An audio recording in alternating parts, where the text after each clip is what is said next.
Donald Trump a assisté à une conférence de presse du ministère de la Justice, officiellement consacrée à la lutte contre le fentanyl. Cependant, il a rapidement détourné l'attention pour dénoncer ce qu'il considère comme la persécution des républicains et de ses partisans.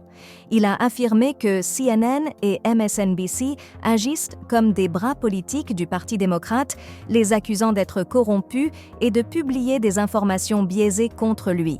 Trump a insisté sur le fait que leurs actions sont illégales et qu'ils devraient recevoir plus de reconnaissance pour avoir gracié les personnes impliquées dans l'assaut du Capitole le 6 janvier 2021. Il a critiqué les responsables du FBI, les accusant d'utiliser des moyens disproportionnés contre ses partisans. Au cours de son intervention, Trump a également dénoncé plusieurs figures juridiques qu'il qualifie de « mauvaises personnes », notamment Mark Elias et d'autres avocats engagés dans des procédures contre lui. Il les accuse de vouloir transformer l'Amérique en un régime communiste corrompu. Il s'est également vanté de la taille de la foule présente à cette conférence de presse, affirmant qu'elle avait battu des records historiques. Fidèle à son discours habituel, Trump a de nouveau affirmé que les élections présidentielles étaient truquées et corrompues et il a déclaré que les responsables de cette fraude devraient être emprisonnés. Il a également exprimé sa fierté d'avoir licencié James Comey, l'ancien directeur du FBI, affirmant que cet acte avait permis de révéler des niveaux de corruption sans précédent au sein de l'administration.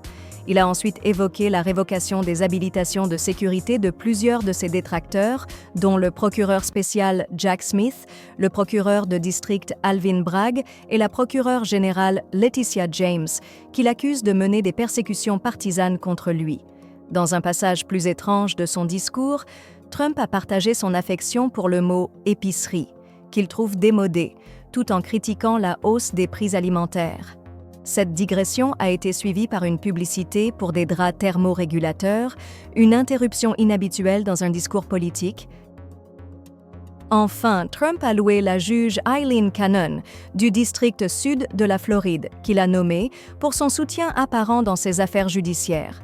Il a critiqué les médias et ses adversaires pour leurs attaques contre elle, suggérant qu'il est illégal de critiquer les juges.